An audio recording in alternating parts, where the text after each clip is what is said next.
ذرا ایک لمحے کے لیے سوچیں، اگر آج اچانک موت آ جائے تو کیا ہم اللہ پاک کے سامنے اس حال میں حاضر ہونا پسند کریں گے؟ آج کا بیان ایک ایسے گناہ کے بارے میں ہے جس پر دنیا میں بھی رسوائی ہے اور آخرت میں بھی سخت عذاب کی وعید آئی ہے۔ آخر تک ضرور دیکھیے کیونکہ یہ چند منٹ آپ کی زندگی بدل سکتے ہیں۔ زانی کو جو دنیا میں سب سے پہلا عذاب ملتا ہے نا، وہ یہ ملتا ہے کہ اس کو اس گناہ کا چسکا لگ جاتا ہے۔ وہ زنا کرتا ہے یہ سوچ کے کہ صرف ایک دفعہ کروں گا، لیکن یہ ہمیشہ سوچ سوچ کے کرتا رہتا ہے اور اسی حال میں اس کی موت آ جاتی ہے، زانیوں میں مرتا ہے وہ۔ یہ بہت بڑی بھول ہے کہ میں ایک دفعہ گناہ کر لوں پھر توبہ کر لوں گا، اور یہ شیطان اس لیے کرواتا ہے، یار دیکھیں تو صحیح اس گناہ میں لذت کیسی ہے، ذائقہ کیسا ہے۔ ایسی اللہ کی طرف سے اس پر پھٹکار برستی ہے نا زانی پر، وہ تڑپتا ہے کہ مجھ سے چھوٹ جائے۔ کسی کو اللہ توفیق دے دیتے ہیں، لیکن عام طور پر کیا ہوتا ہے، گیا بس۔ اتنا مشکل ہوتا ہے پھر اس کو اس دلدل سے نکلنا۔ اللہ کہتے ہیں اب گند میں منہ مارا ہے، گند میں رہو۔ گند کھایا ہے نا، گند کھایا تو اب گند میں رہو، پھر گندگی میں اس کو مزہ آتا ہے پھر وہ۔ اس لیے اللہ کا واسطہ، جن لوگوں سے زنا نہیں ہوا، اللہ کا واسطہ کبھی بھی اس گناہ کے قریب مت پھٹکو۔ اللہ نے یہ نہیں کہا کہ زنا مت کرو، اللہ نے کہا ولا تقربوا الزنا، زنا کے قریب مت جاؤ۔ قریب کیسے قریب جاتا ہے انسان؟ آپ کے گھر میں کوئی رشتہ دار جوان لڑکی آ گئی ہے یونیورسٹی کی، کالج کی، آپ گھر سے باہر نکل جاؤ۔ بعض دفعہ ایسا ہوتا ہے، لوگ مجھے بتاتے ہیں کہ کوئی میری رشتہ دار خاتون آئی، جوان تھی، کزن تھی، گھر میں میں تھا، وہ اکیلی تھی، وہ آ گئی تو میری بڑی عجیب کنڈیشن ہو گئی، میں بہت پریشان ہو گیا، بہت مشکل سے بچا میں ان سے کہتا ہوں آپ گھر سے نکلے کیوں نہیں؟ یہ تو آپ قریب تو چلے گئے نا۔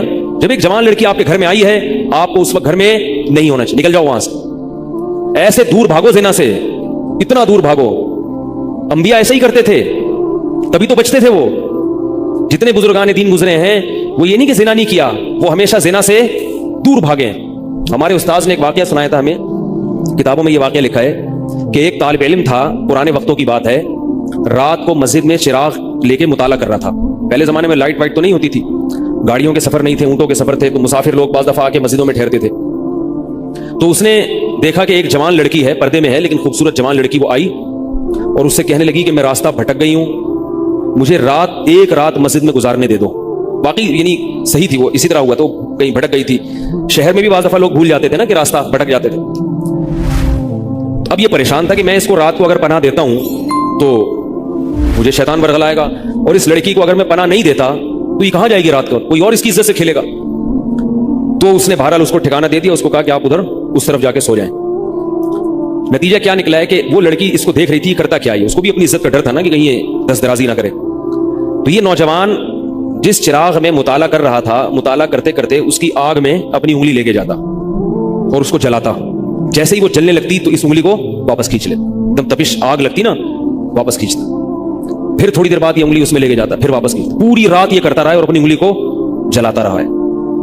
صبح جیسے ہی ہوئی ہے، اس نے فوراً، صبح صادق ہوئی نا فجر کی اذان کے بعد، اس نے فوراً اس لڑکی سے کہا یہاں سے چلی جاؤ، فوراً یہاں سے فوراً چلی جاؤ۔ اس نے کہا اللہ کی قسم اس وقت تک نہیں جاؤں گی جب تک تم یہ معاجرہ نہیں بتاؤ گی رات تم نے کیا ہے۔ تو کہنے لگا یہ میرا اور اللہ کا معاملہ ہے، میں تمہیں نہیں بتا سکتا۔ اس نے پھر اللہ کا واسطہ دے کے کہا، اس نے کہا میں جاؤں گی نہیں یہاں سے جب تک بتاؤ گے نہیں۔ اس نے کہا شیطان مجھے ورغلا رہا تھا کہ ایک جوان لڑکی ہے، اجنبی ہے، کوئی دیکھنے والا نہیں ہے، کوئی دیکھنے والا نہیں ہے، تو زنا کر لو اس سے، کوئی دیکھنے والا نہیں ہے۔ شیطان مجھے لے کے جاتا تھا تو میں اپنی انگلی آگ میں جلاتا تھا، اپنے نفس کو یہ سمجھانے کے لیے کہ دنیا کی آگ برداشت کر سکتا ہے، جہنم کی بھی برداشت کر لینا، جہنم کی بھی برداشت کر لینا پہ۔ اور اگر تجھ سے یہ برداشت نہیں ہو رہی تو وہ کیسے برداشت کرے گا؟ کہہ رہے جب میں آگ میں جلنے لگتا تھا نا تو میری چیخ نکلتی تھی، یار یہ نہیں ہو رہی تو وہ کیسے برداشت ہوگی؟ حدیث میں آتا ہے جہنم کی آگ دنیا کی آگ سے 70 گنا زیادہ گرم ہے، 70 گنا زیادہ گرم۔ جب نبی صلی اللہ علیہ وسلم نے صحابہ کو یہ بات بتائی، ترمذی کی حدیث ہے کہ صحابہ کے سینے سے رونے کی ایسے آوازیں آنے لگی جیسے ہانڈی کھولتی ہے، ایسا روئے صحابہ، حالانکہ صحابہ گناہوں سے بچتے تھے، اتنا روئے ہیں اس سینے کے جیسے ہانڈی کھول رہی ہوتی ہے، ایسے ان کے سینے سے رونے کی آوازیں آئی ہیں۔ اور عرض کیا واللہ انہا لکافیۃ یا رسول اللہ، یا رسول اللہ یہ دنیا کی آگ بہت تھی عذاب دینے کے لیے، اللہ نے اس کو بھی 70 گنا زیادہ گرم کیا۔ تو اس نے کہا کہ میرے دل میں گناہ کا خیال آتا تھا، میں کیا کرتا تھا، اپنے آپ کو جلاتا تھا جب چیخ نکلنے لگتی۔ تو اس طرح پوری رات میں نے اپنے نفس کو روکا ہے گناہ سے۔ تقوی کی برکات ہوتی ہیں۔ اس لڑکی نے کہا، اب گھر میں جا کے اپنے والد سے کہا کہ میں اگر نکاح کروں گی تو صرف کس سے کروں گی؟ اس نوجوان سے، یا عفیف اور پاک دامن ہے۔ تو کتابوں میں لکھا ہے کہ اس کے باپ نے اس کا نکاح دیکھو حرام سے بچایا، اللہ نے حلال طریقہ رکھ دیا۔ تو جو بھی زنا سے بچتا ہے نا، یاد رکھو جیسے زنا کرنے کا عذاب بہت سخت ہے، ایسے ہی کسی کو زنا کا موقع ملے اور وہ بچ نکلے اس کا ثواب بھی بہت زیادہ ہے۔ تاریخ میں جن ہستیوں کو بھی زنا کا موقع ملا اور انہوں نے موقع ملنے کے باوجود زنا نہیں کیا، ان کو اللہ نے دنیا میں بھی بہت نوازا ہے۔ میں اکثر ایک واقعہ سناتا ہوں۔ ہمارے ایک دوست ہیں امریکہ میں، بلکہ امریکہ سے بھی ایک دور علاقہ ہے، اس کا جگہ کا نام میں بھول گیا۔ انہوں نے میرا یہ بیان سن کے مجھ سے ملنے کے لیے آئے تھے، وہ مجھے پہچان گئے یہ بیان سن کے، ممکن ہے ابھی میرا یہ بیان سنے وہ۔ یہ میرے والد صاحب کا واقعہ ہے۔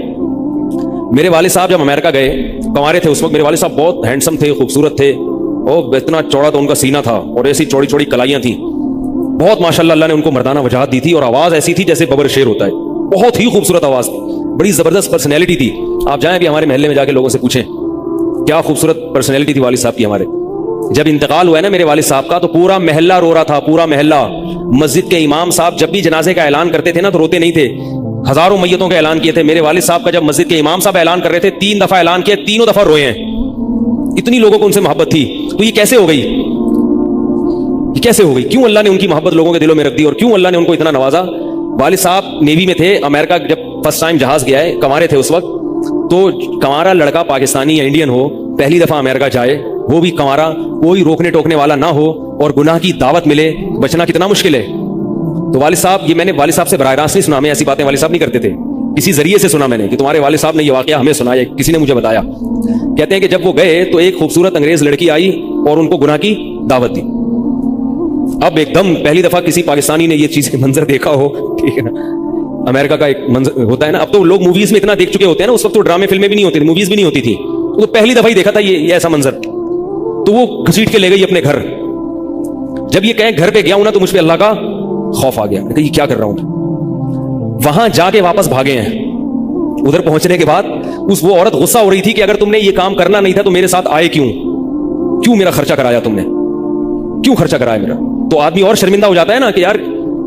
تو والد صاحب کہتے ہیں کہ میرے دل میں خیال آیا کہ میں نے زندگی میں کبھی یہ گناہ نہیں کیا، اور میں یہاں پہلی دفعہ آیا ہوں، اگر میں اس گناہ میں پڑ گیا اللہ کی نظر مجھ سے ہٹ جائے گی، واپس بھاگے۔ بڑا مشکل ہوتا ہے ایسے موقع پہ۔ اس وقت ان کی عمر ہوگی 22 یا 23 سال، زیادہ سے زیادہ 24 سال ہوگی، تو بھاگے واپس۔ تو والد صاحب کہتے تھے، جنہوں نے مجھے یہ واقعہ سنایا، کہ مجھ سے کہنے لگے کہ تمہارے والد صاحب کہتے تھے کہ اس کے بعد میری زندگی میں کیا آیا ہے؟ انقلاب۔ پھر اللہ نے قرآن کی تلاوت کی توفیق دی، حفظ قرآن تھا، بھول چکے تھے، روزانہ ایک قرآن پڑھنے کا معمول بنا پھر، تاکہ قرآن دوبارہ یاد ہو جائے۔ جہاز پہ 3 سال امامت کی، داڑھی بڑی رکھ لی ماشاءاللہ، اور پھر اتنی عزت اللہ نے ان کو دی۔ اللہ نے ان کے، ہمارے سب بھائی ماشاءاللہ داڑھی والے ہیں، سب بہنیں شرعی پردہ کرتی ہیں، سب بھابیاں پردہ کرتی ہیں۔ گھر میں کیا آ گیا پورا، حالانکہ اس وقت شادی نہیں ہوئی تھی، لیکن یہ اثرات کہاں منتقل ہوئے ہیں؟ خاندان میں، پورے خاندان میں منتقل ہو گئے نا۔ انتقال ہوا تو جنازہ میں نے پڑھایا والد صاحب کا۔ اگر اللہ نہ کرے اس برائی میں پڑ جاتے، ہمیں پتا چلتا کہ ہمارا باپ ایسا ہے، تو ہم ایسے ہوتے؟ ویسے تو ابھی بھی کوئی اتنے نیک نہیں ہے، لیکن گیٹ اپ تو ہے نا، گیٹ اپ تو اللہ نے مولوی والا دے دیا نا، تھوڑے تھوڑے تو دیکھنے کی حد تک تو نیک بنا دیا نا، ایسے نہیں ہوتے ہم۔ تو یہ جو برکات ہیں یہ نسلوں میں منتقل ہوتی ہیں، نسلوں میں۔ اتنی عزت دی اللہ نے، اتنی عزت دی تھی کہ انتقال کے وقت محلہ رو رہا تھا، پورا محلہ رو رہا تھا انتقال، اور بہت سے لوگوں نے والد صاحب کی قبر کے پاس نہ جگہ گھیر لی تھی کہ ہم یہاں دفن ہوں گے، حالانکہ مسجد کے امام نہیں تھے، کچھ بھی نہیں، کوئی ایسی شخصیت نہیں تھے کہ وہ مقتدی اور رہبر سمجھے جاتے ہو۔ تہجد کا معمول تھا، تلاوت کا معمول تھا، اور میں نے خود بھی کئی دفعہ نوٹ کیا، ایسا لگتا تھا ان کے منہ سے خوشبو آتی ہے، ایسا محسوس ہوتا تھا، ایسا اللہ نے، کیونکہ تلاوت بہت زیادہ کرتے تھے۔ جب انتقال ہوا ہے نا، اس دن بھی آدھا گھنٹہ تلاوت کر کے اٹھے۔ گھر میں ان کا معمول تھا، گھر میں آنے کے بعد آفس سے جب گھر میں آتے تھے نا، سب سے پہلے نہا کے، عجیب ان کے معمول تھے، نہاتے لازمی تھے روزانہ، اور چونکہ فوجی تھے نا تو فوجیوں کی جو ایک روٹین ہوتی ہے نا وہ تبدیل نہیں ہوتی۔ اب جب فوج میں تھے تو گرم پانی سے نہانے کی عادت تھی، تو جون میں بھی گرم سے ہی نہاتے تھے۔ ہم کہتے اب والد صاحب سے کہتے گرمی ہو رہی ہے، لیکن وہ ایک روٹین ہوتی ہے نا فوجیوں کی، بس وہ آنا ہے، دھوتی پہنی، غسل خانے میں چلے گئے، پانی گرم پہلے کیا، اپنا کام سارا خود کرنا، کسی سے کام ہی نہیں لیتے تھے، اور وہ 2 منٹ کے اندر ایسے پھرتی سے نہاتے تھے۔ ہم حیران، یہ کیسے نہاتے ہیں اتنی دیر میں؟ کہتے میں صابن سے باقاعدہ تسلی سے نہایا ہوں، اتنی جلدی پھرتی میں کام کرتے تھے۔ آتے ہی تلاوت کرنی، اور تلاوت اونچی آواز میں کرتے تھے، پورے گھر میں والد صاحب کی تلاوت کی آواز آتی تھی۔ مجھ سے غلطی یہ ہوئی کہ انتقال سے چند دن پہلے میں ان کی تلاوت سن رہا تھا، تو میرا دل چاہا میں اس کو ریکارڈ، اس وقت ریکارڈنگ کا اتنا زیادہ نہیں ہوتا تھا، میں نے کہا اس کو میں ریکارڈ کر لوں، لیکن وہ ریکارڈ میں نہیں کر سکا، میں نے کہا چلو بعد میں کر لوں گا، اور ان کا انتقال ہی ہو گیا۔